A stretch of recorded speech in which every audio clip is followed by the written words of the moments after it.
Hello everyone and welcome to the Kotz Forge, the new feature of this channel where we discuss the clothes, their characteristics, their powers and so on. And today we will begin with the Dragon's Shield. So the Dragon's Shield, or Dragon no Tate, is the shield that Shiryu, the Dragon Knight, carries on his left arm. This shield is introduced for the first time in Volume 2, Chapter 6 of the manga and in Episode 4 of the original anime. And straight away, from the start, it is described as the most powerful shield among all clothes. Now actually, what Shiryu means is not the most powerful of all clothes, but the most powerful of the bronze clothes. This is an important distinction that will become much more evident later on in the series. But regardless, the Dragon's Shield is initially said to be completely indestructible. It's not the most powerful in the sense that it's strong, but in the sense that it's the most resistant.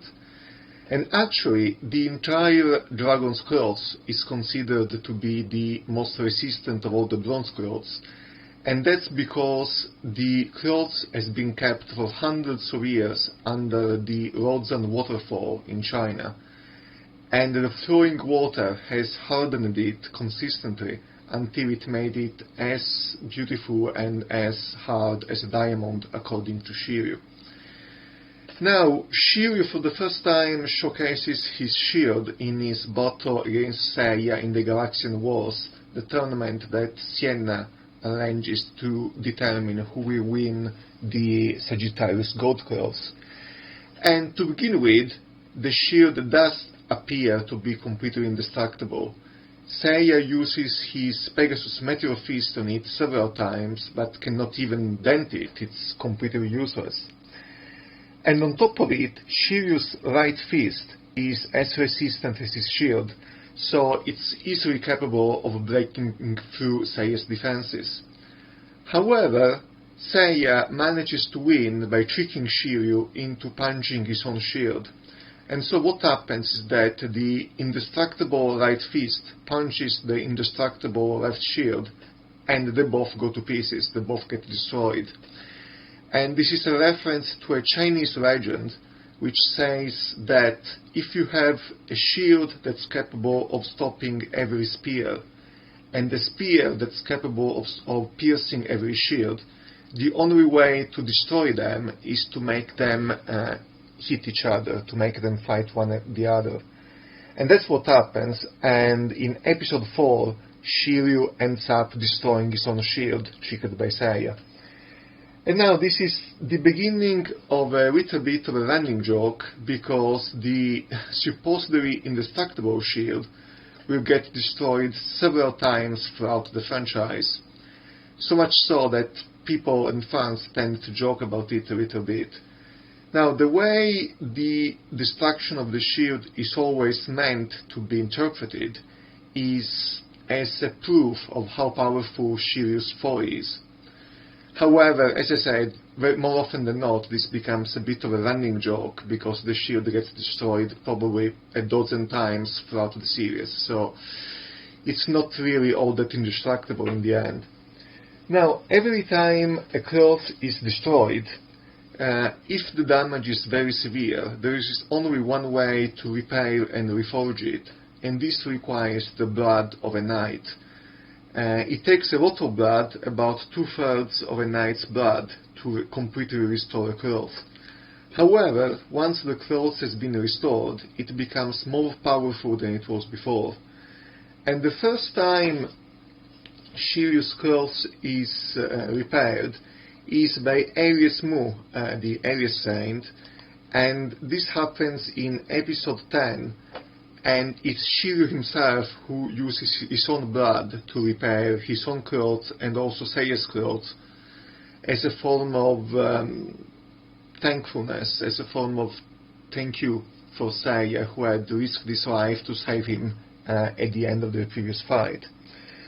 Now, thanks to Shiryu's blood, the shield gets reforged, and it helps Shiryu in a number of fights, but eventually it gets destroyed again, this time by Capricorn Shura, the Capricorn Golden Knight in the Zodiac passes.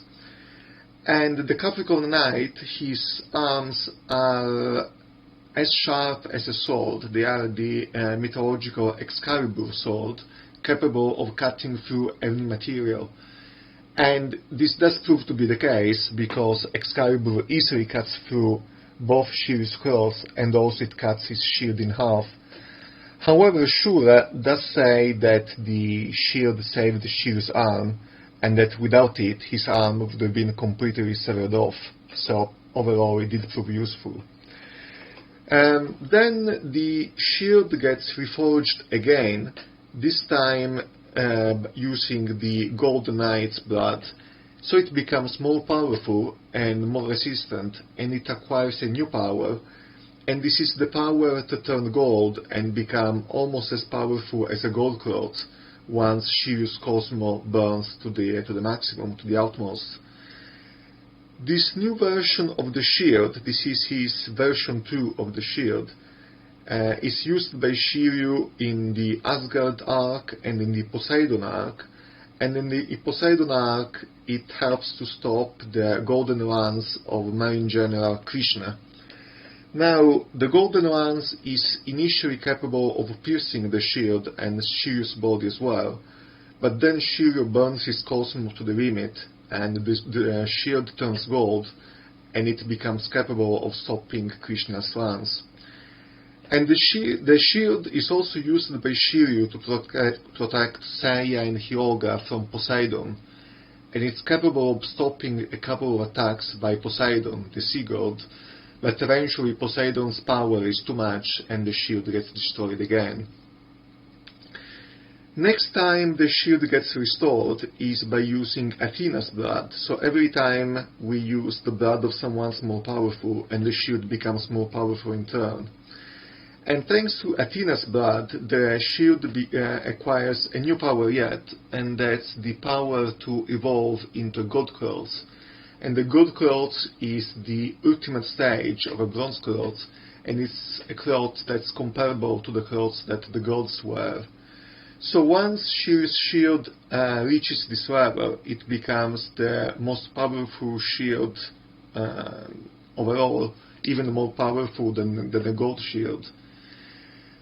However, this is only a temporary state, and after the battle at the end of the Hades Arch, in the sequel, in the Next Dimension manga, the clothes and the shield have reverted back to the original bronze status.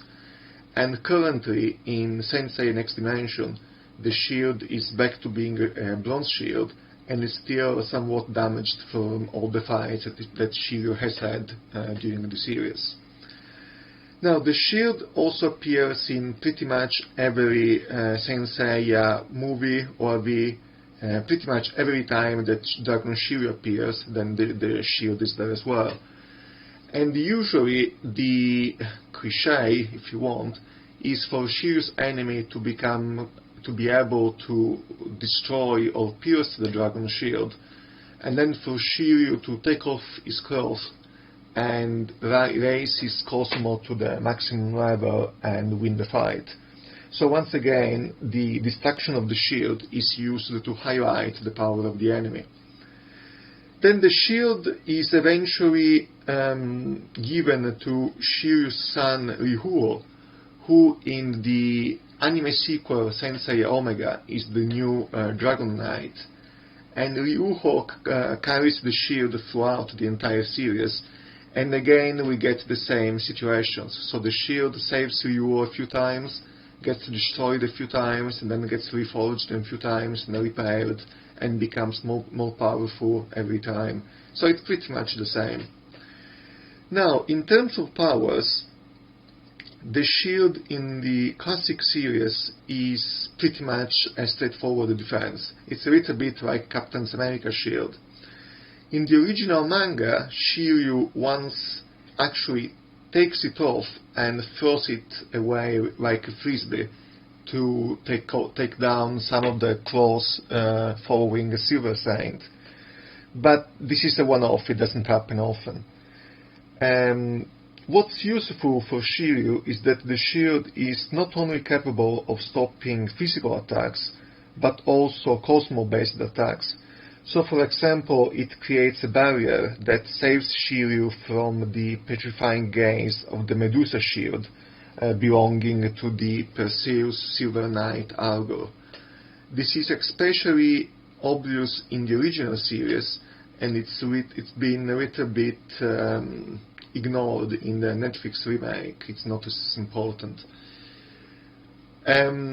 In the Asgard arc, the Dragon Shield is the only defense capable of stopping Alberich Megre's Amethyst Shield, which is a sort of amethyst cage capable of imprisoning every enemy it hits.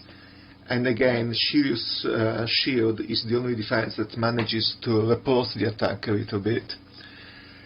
In the Omega sequel, Knights have acquired elemental powers as well, and Ryu's element is water, and Dragon Shield seems to have some sort of water-based powers, because it can also produce a water barrier or a water defense that helps Ryu in his battles.